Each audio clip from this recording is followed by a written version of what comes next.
So welcome everyone to the second of two webinar series that are being run among Sinai and Synapses and the AAAS Dialogue on Science, Ethics, and Religion, and Clal, the National Jewish Center for Learning and Leadership. And we're thrilled that you all have joined us for this webinar about Judaism and science and human flourishing.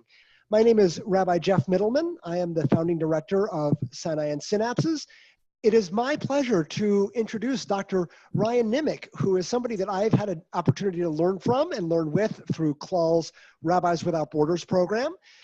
Dr. Nimick is a leading figure in the education, research, and practice of character strengths that are found in all human beings.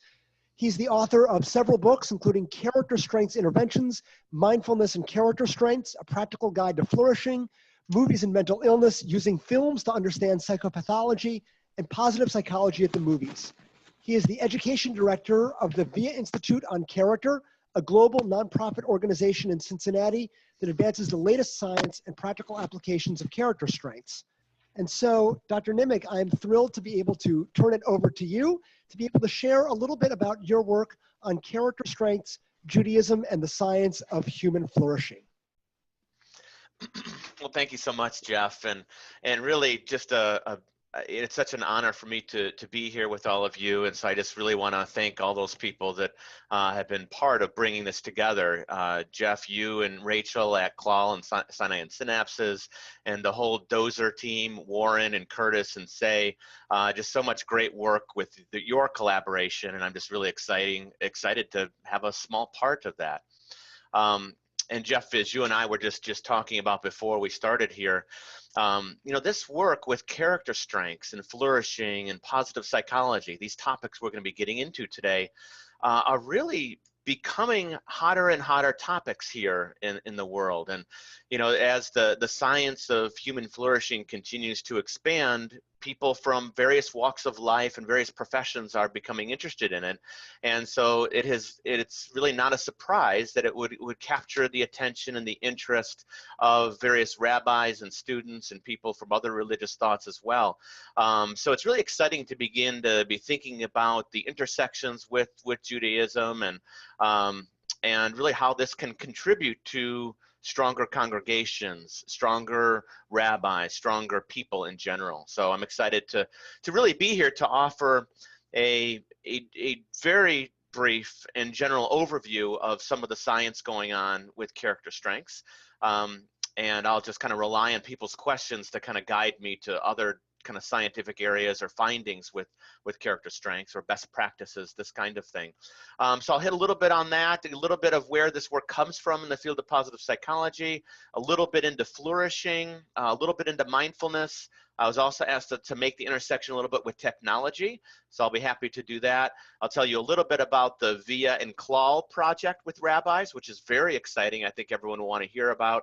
And then along the way, offer some tips for just how might we best consume research? How do we consume science? So, so that's the agenda, a lofty agenda, but we can do it. So, so let's go ahead and dive in. So, this work in character strengths comes squarely out of the field called positive psychology.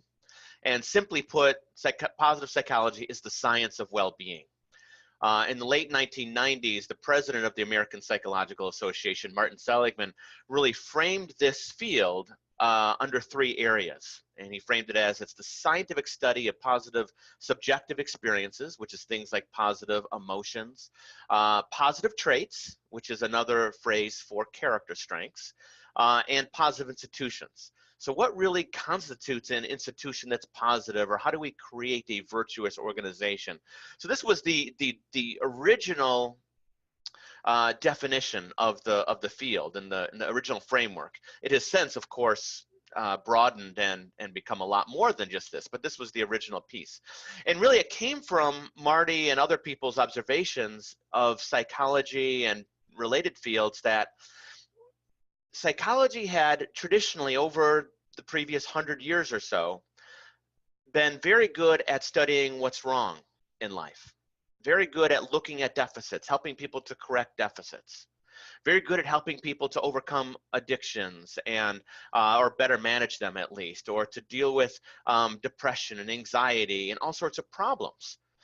But psychology had not offered as much from a scientific and practical point of view on what's best in human beings, what helps to create a flourishing life. And so really, before positive psychology came about in 2000, the field of psychology was what Marty called half-baked. So like, that's the image of the bread here, sort of a half-baked loaf of bread. And that we weren't really working with the full human being from a scientific perspective or from a practical perspective, a helping relationship kind of perspective. So that's one of the reasons why positive psychology came into being and why it was so important to really round out the whole person, that we need to look at both sides of life. And by the way, with the positive side of life, it's not being unilaterally positive. It's saying, how can we use positive emotions, character strengths, and so on to be able to help us with life suffering, to help us with depression, to help us with problems and difficulties as well. So it's not just studying flourishing in and of itself. It's within multiple contexts. So that's this field. And so one of the biggest areas that has come about and probably still remains the biggest project in positive psychology that came about is the VIA classification, which is what we're talking about here today.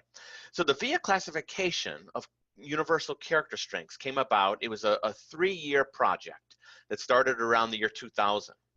And it was initially started by Neil Mayerson, who's my boss and the chairman of the VIA Institute, runs a family philanthropy here in Cincinnati. And he connected with Marty Seligman around positive character and was saying, gosh, there's a lot here. What can I do to help? And the two of them initiated a number of scientific meetings in the early 2000s. And really what scientists came to understand is we don't really have a common language for understanding what's best in human beings. There's no common language to dialogue about this kind of stuff.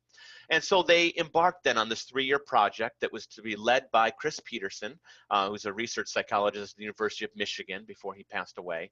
And they led a team of 55 scientists to really look throughout time, across cultures, across nations, across beliefs, to really answer the question, what's best about human beings?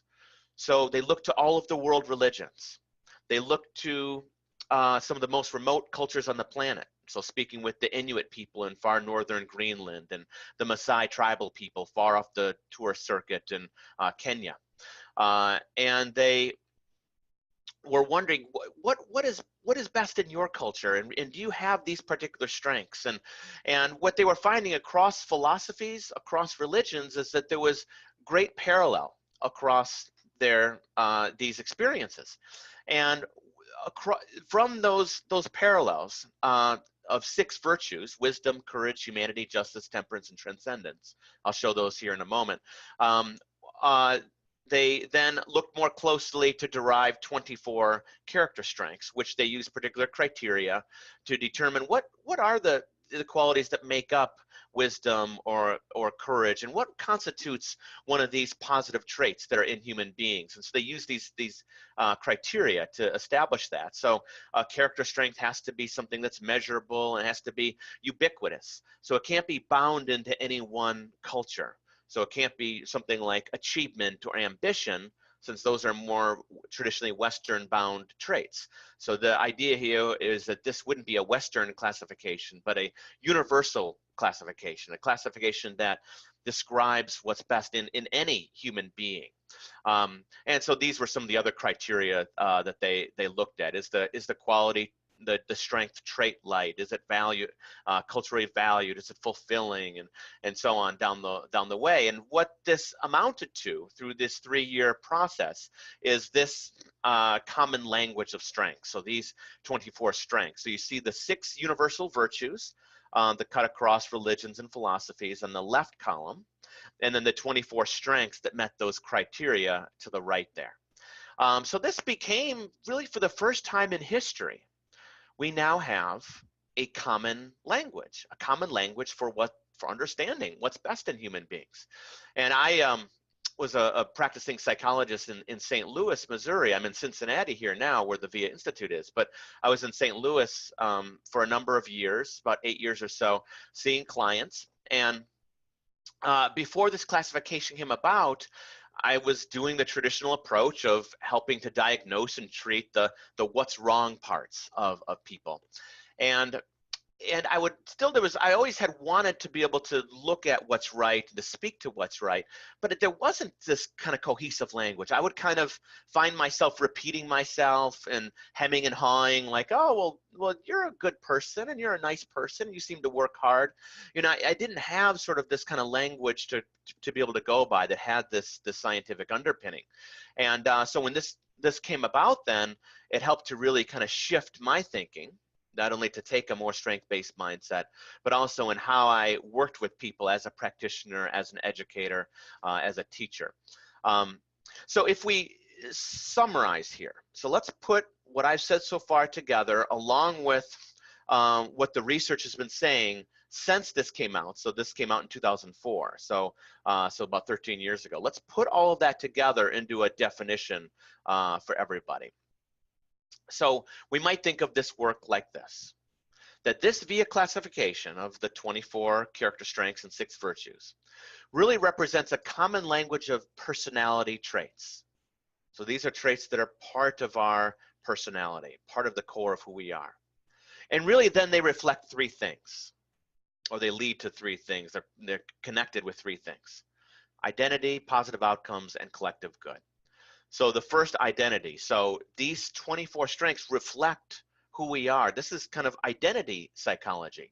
You know, when you strip away everything else about you and you really get down to what matters most likely it's these 24 strengths. You know, or you might say a different word or two, but they'd probably be synonyms to these strengths. Not that we don't have many other good parts to ourselves, but this would be the central part. So that's one piece. They're part of our core. Another part is that they lead to positive outcomes. So we now have hundreds of studies that have come about just in these last 10 or so years that have shown that these character strengths are connected with various positive outcomes, whether that's greater well-being, better achievement, better health, greater intimacy in relationships, and so on. And then third, these character strengths contribute to the collective good. So these can be seen as sort of the ingredients of creating a better society, or a stronger family, or a stronger congregation, a stronger community. You know, and just the thought, you know, the thought exercise that you might put to yourself with this is there any one of these strengths that you wouldn't want in your family, that you wouldn't want in your congregation? So it's an interesting thought experiment. What would you take out? And I'd be surprised if anybody could pick any of them that they wouldn't want in their spouse, they wouldn't want in their family, they wouldn't want in their congregation, that they wouldn't want in their city, their country, and so on. And the reason for that is because, again, they're universal. They're all valued. They all have different purposes, and they all can create different things, each of these strengths. You know, perseverance and self-regulation are kind of linked more with achievement. Obviously, love and gratitude and kindness are going to be linked more with relationships, but they're all valued in different ways. So this is kind of just giving you a little overview of this common language. So then, stepping back then, so now I've been sharing a little bit about the VIA classification. That's a picture of the 800-page book that Chris and Marty and the 55 scientists wrote in 2004 that really summarized everything I've just said and goes through everything you'd want to know about any of the 24 strengths in a very scholarly, academic way. And this was a new science that was emerging. There had never been a science of character strengths with this kind of depth before, or anything even remotely close to it. So any new science that has a classification like this also needs a measurement tool. So then they were also charged, you know, Chris Peterson and Marty Seligman and his group, with creating measurement tools. So they were charged to create an adult survey that measures these 24 strengths, and to create a youth survey that measures these 24 strengths. So again, they produced that several iterations later. They produced that in the early 2000s. And so now anybody can go and take it. I think maybe most of you have taken the survey. If not, you simply go to viacharacter.org, and it's free. And you get you take this psychometrically valid test measuring these character strengths, and you get immediate results that of a rank order from 1 to 24 of your highest strengths to least strengths. And if you're a youth between the age of 10 and 17, then you would take that one. Otherwise, you take the adult survey. And this, this survey has been so popular. It's actually been taken now by getting close to 6 million people. It's reached every country around the world. It's now been translated, going through a rigorous process to become a translation. It's been translated now into 39 languages. Hebrew is one of them. And it's actually growing in popularity. So in the last 5 years, there's been a 40% increase in people coming to the website and taking the survey and so on. We get about 10,000 people per day on the VIA website trying to learn about character strengths and kind of deepen their knowledge of the science, deepen their knowledge of practices, watch videos of people using it, practicing it, and so on. So that's the VIA classification and VIA survey. And so all of that is housed under the VIA Institute. And so you see a picture of where the VIA Institute is located in downtown Cincinnati at the top of one of the buildings in the skyline of Cincinnati. The VIA Institute on Character is a nonprofit. So it's a nonprofit organization that has a very clear mission. It's what you see on the screen there. It's advance the science and advance the practice of character strengths. That's what it is. Now, it gets very complicated when you unpack that, because there's not 1, 2, 20, or 100 ways to do that. There's really infinite ways that you can advance the science and practice. But everything that I do, so presentations I give, keynotes I do, technical reports that I create, meetings that I have, books that I write, scholarly articles I write, blog-friendly articles that I write, whatever I do has to come back to that mission. In trying to bring forth this science and practice forward in an educational way and in a practical way. So that's our work at the VIA Institute. Now, one of the areas in positive psychology that I know that we're all interested in and is squarely fits here is the science of flourishing. And so there's different research camps that have defined flourishing in a number of different ways. I'll say the most simple way, which is that flourishing is really having strong psychological well-being and strong social well-being. Of course, there's many subpoints to both of those, but that's the simplest way to kind of put it. So having high well-being on these different levels. By the way, research of people in the United States, it shows that less than 20% of people in the United States are flourishing. So of course, that also saying that that 80% of people in the United States are languishing, going through the motions in life, not really at their best, not really performing with especially high well-being. Now, when this has been unpacked further, one of the latest theories is that there are 5 main well-being areas of flourishing. And so this was offered by Marty Seligman. And so we have the acronym PERMA to describe those 5 areas. So PERMA, positive emotions, engagement, relationships, meaning, and achievement are each independent pathways to flourishing, independently measured. Interventions can be created independently with each of them. And so scientists are studying each of these kind of collectively and individually. Of course, there is overlap between them all, but they're also distinct.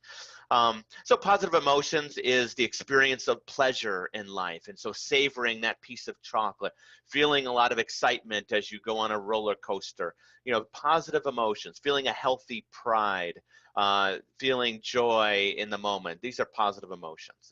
And researchers have pinned down, some researchers pinned down 10 to 12 emotions, and others many more than that. So so that's a whole area of study in and of itself.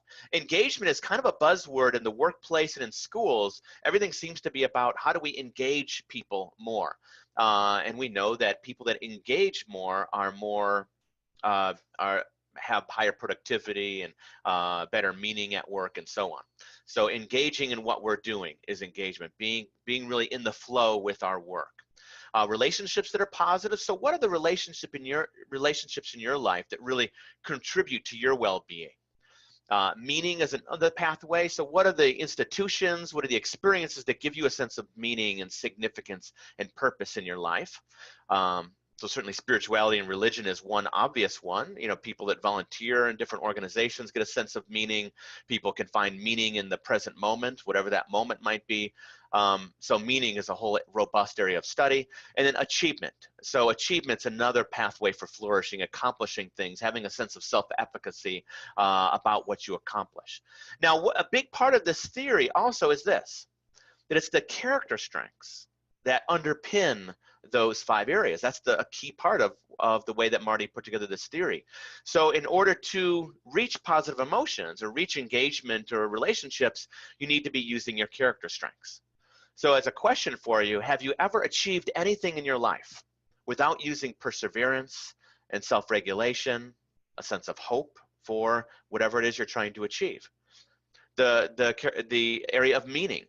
Do you reach a sense of meaning without tapping into gratitude, without tapping into the spirituality strength? Maybe it's the strength of awe, sometimes called appreciation of beauty. So the character strengths are inherently part of these, but also found as pathways. And there's research studies supporting that across all 5. Now, continuing on with a little bit more on the research topic, if you go to the VIA site, so same place you take the free VIA survey, you can go to where I have circled there, the research tab, and you can pull down and see 350 plus studies that have been summarized in terms of character strengths across different domains, at work, in education, health, and so on. And here's a tiny snapshot of those many hundreds of studies that character strengths are linked with these various outcomes. What I'm kind of finding is that almost any outcome that a person could want, better performance at work, feeling more sense of purpose in life, whatever outcome they're looking for in their life, there's probably a study that shows character strengths are connected to it in some way. Managing stress better, improving coping, having less counterproductive work behaviors, and so on. So let me go through a couple different studies. So along the flourishing route, there was a study done of New Zealand, representative sample of thousands of workers in New Zealand, and found that those workers, and this was self-report, they reported their own observations on themselves, but those workers who reported to be very, very aware, the highest quartile of awareness of strengths, they were 9 times more likely to be flourishing than people with very, very low awareness of strengths. And those workers who were very high in strengths use, saying that they use their strengths all the time at work, were 18 times more likely to be flourishing than workers who are in the lowest level of strengths use. So that tells us a couple different things. It tells us that strengths awareness is important and strengths use is important, but it also says that strengths use really is much more important really for when it comes to flourishing. Another study found in the workplace that using 4 or more of your best strengths, so if you look at your top 7 signature strengths out of the 24 character strengths, those that were using 4 or more of them were significantly more likely to have positive work experiences, more work that was just a calling in their life, like very meaningful work. So there seemed to be a cutoff of people either not using their signature strengths or using just a couple of them, and that there seems to be something important about using a lot of your signature strengths, which just of course makes sense. Bring forth a lot of your best self into the workplace.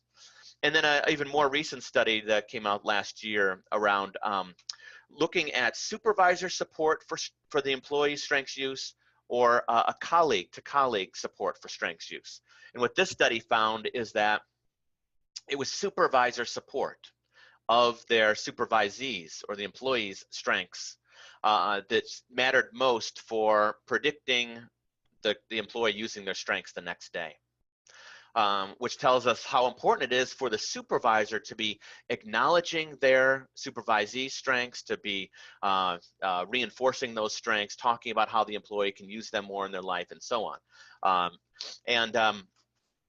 So that certainly all of this stuff we can make very practical. So that really drives home for so a rabbi who has a team, has a faculty or administration, various people that they're supervising, that it really behooves that rabbi to be really noticing, encouraging, and reinforcing the strengths of their team, of their administration, and so on. But also, as you can see from the other studies, using a lot of your signature strengths. So using your own signature strengths, it's not just about everybody else, is very important from a scientific perspective as well. Now I want to make a distinction around character strength mindset. And so how do we think about how people change and how we can impact people with this science of character? So there's this metaphor that we can think about this as clay versus seed. So do we think about people and our subordinates, our supervisees, do we think about them as lumps of clay to be molded, or as seeds to be kind of watered and nurtured? And so the traditional approach to character development over the decades, used in character education programs, used in sport and athletic programs around the country, used in other countries as well. The traditional approach is the clay approach, that we're going to mold everybody to be the same. So we're going to mold everybody to have respect, responsibility, kindness, and fairness, and zest, or whatever the authority is deciding. And of course, those are good things, but everyone is becoming the same, being molded to lump of clay, versus the approach of, well, we don't know what's best in each individual. We want to help them discover that. We want to create the right environment, the right soil, and water those seeds so that they can allow those qualities to come forth and bloom and grow into whatever they're going to grow into, a huge redwood tree or a small, beautiful little colorful rose bush. Who knows what's going to happen, but we need to really reinforce and encourage that person's signature strengths. So this is just an interesting mindset that we can think of, is how do we approach people? And when we start to get into this work with character strengths, what is going to be our approach? Are we planting seeds, or are we molding clay? Okay, so the most important topic in, I'll say, positive psychology, certainly in interventions, is signature strengths. So these are the strengths that are highest on the VIA survey. So those that come up in the top 5, top 7 of your rank order profile. And they have the 3 E's. So they're strengths that are most essential and core to who you are, most energizing and easy for you to use, and easiest, effortless for you to bring them forth. And so researchers have been studying signature strengths now for a while. And what they found is that there's a particular intervention that's particularly strong. And that is to choose one of your signature strengths and use it in a new way each day. And that's been shown to boost happiness and decrease depression for as long as 6 months. And what's interesting, and this is important as consumers of research, is that this study has been replicated many times now. For good science, we don't just want one intervention study. I mean, that tells us something, but to have many different studies, and for it to be a gold standard study like this one, which is also what we want to look for. So it's a randomized, double-blind, placebo-controlled trial that's been replicated across different populations and even in different countries. So that tells us that we can more likely trust the findings from that particular study. So that's exciting and good for us to be able to bring forth. Now, I've been particularly interested in the science around interventions and character strengths interventions. So, but this science is so new that we only have so many of those trials, randomized, double-blind, placebo-controlled trials. So, in my book that came out a couple months ago, where I try to really aggregate all the best practices and the latest research and concepts in this area and make it very practical for people, I use these 7 points as a way to kind of educate people on where the intervention was at in terms of the research. Now, this isn't a rank order from 1 to 7. These are just kind of 7 different points to describe the research behind that particular intervention. So, is the study something that comes from a program? Is it something that comes from a theoretical concept? Is it discussed in peer-reviewed journals? controlled study, but character strengths weren't integrated in, but I integrated it in. So there's those different 7 pieces. And then I actually then took 70 character strength interventions and then offered them in 8 different categories, categories of benefit that people tend to be interested in with this work. So interventions to boost character strengths awareness or use or meaning, better relationships, resilience, and so on. And tried to make those interventions very practical, kind of step-by-step types of interventions. Now, there is in positive psychology something called the happiness strengths. These are the 5 strengths that are most correlated with happiness over and over again. But sort of another piece of advice from science is that we can only make so much of a study that's a correlational study, where it's showing that happiness and, in this case, strengths are co-occurring, but aren't necessarily causing one another. So a next level type of study is a study that then is measuring for cause. And so with these particular strengths, there was a study published by René Proyer and his colleagues in Switzerland and in Germany, and found that when you target these particular strengths with an intervention, that actually caused an increase in happiness for people. So not only do we have the correlational support, then we now are just beginning to get that that next level of causal support with these strengths as well. So this isn't the only way to happiness with strengths. You know, as I mentioned on the last slide here, well, actually, a couple slides ago, signature strengths is a pathway to happiness. This would be yet another pathway. I know we're getting toward the end here. I just want to offer this as something to be thinking about for all of us who might run meetings, or we might run a congregation, or we might do counseling for people. This is a very simple way of bringing in the science to help you with your own self-care, but also to make that meeting, that session, even stronger. So I like to think of this around time orientation, before, during, and after. So before a meeting or a session, you can do what's called resource priming with character strengths and be thinking about what are your best qualities as a helper. And that's actually been shown to boost strengths activation in the therapy context. That improves therapy outcomes. And then during a meeting, you can be pausing, even internally within yourself, and spotting the strengths you're using and what you could be bringing forth more. After a meeting, you could be thinking back, rather than just thinking of what went wrong in the meeting and how you could have improved, which has benefits. Also be doing what's called positive reminiscence, which is an intervention that's been shown to boost well-being in scientific studies. So you could do positive reminiscence on the session, thinking, you know, what went well in that meeting I just ran for my staff? What went well with that meeting with that congregant? How did I use my strengths? That sort of thing.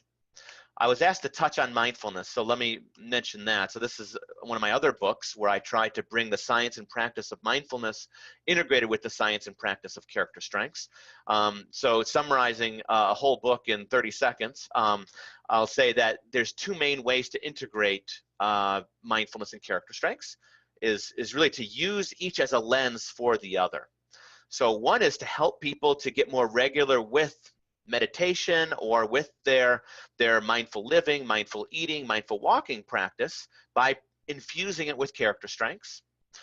And the other way is to use that mindful energy, to use that mindful awareness systematically to improve your strengths use, your strengths awareness, strengths use, watching yourself from overusing your strengths, underusing your strengths, using them in the right way when you're offering a sermon, versus when you're studying, versus when you're with a colleague, versus when you're in a job interview. You know, it's different each time, but mindfulness is that mechanism for helping us to really use our character strengths according to what Aristotle would call the golden mean of using that strengths in a balanced way. So I have an 8-week program that's also articulated in this book in great detail, and there's some studies that are starting to support that 8-week program for managing stress and boosting well-being and boosting productivity. I know that you all have a technology presentation next that you guys are all offering, so So in saying a little bit about how character science lays in, connects with technology, obviously the VIA survey and other positive psychology instruments can be brought forth in a technology way. And if it wasn't for technology, this work wouldn't be around the world. It wouldn't be in the hands of the 6 million people that have taken it, and people, practitioners and educators using it. Researchers are now becoming much more comfortable with doing online intervention studies. So we offer some of those on our site from time to time, and researchers are doing this around the world and doing them in a high quality way, gold standard studies. We have a collaboration with Happify, which is a digital platform, very popular consumer site that's designed to bring positive psychology to the masses. And so they're kind of one of the very, very few in positive psychology that actually is able to do this. And so, you know, they are able to bring particular programs and ways of working with strengths and other topics in a gamified way, a game way, a fun way for consumers. So that's all through technology. We've had a long time relationship with eMindful, which is a leading platform in with mindfulness. And so I've been leading mindfulness-based strengths practice courses. I even lead retreats. So some of you as rabbis might lead spiritual retreats, which I also have led before and really enjoy doing. I'm finding that I can do it with success all online, even though of course it's wonderful to be in a beautiful sacred environment, but to do it online and to create a space that way that could still be sacred, still involve people around the world, it's kind of an amazing thing. And I've done maybe 10 or so online half-day retreats for people. And we do all this on the VIA Institute website with the VIA Institute in collaboration with organizations. So, so very kind of exciting. Concluding with resources, you've seen the VIA banner here. So you can learn more about character strengths here. You can get deeper dive reports. You can learn about the research. So here's kind of the benefits of technology. There's URLs that you can create for free on our site to manage the VIA surveys from your congregants, from your staff. There's online courses that you can take. Some are on demand, some are live, so you can dive deeper into this science, and it's all at that website there. So with that, I'll pause, Jeff, and field questions. I'll invite anybody to email me as well. So if your question doesn't get answered, or if you have something you don't feel like asking out loud, or you need a resource, you need me to repeat something, or you need an article or a link or something like that, just feel free to let me know and I'll be happy to help. Thank you so much for your time. Thank you.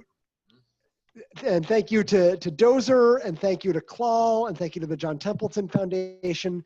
And thank you to all of you for being part of this conversation. And we hope to see you next week, same bat time, same bat channel. We'll send a new link out for next week. But thank you, Dr. Nimick, and thank you to all of you.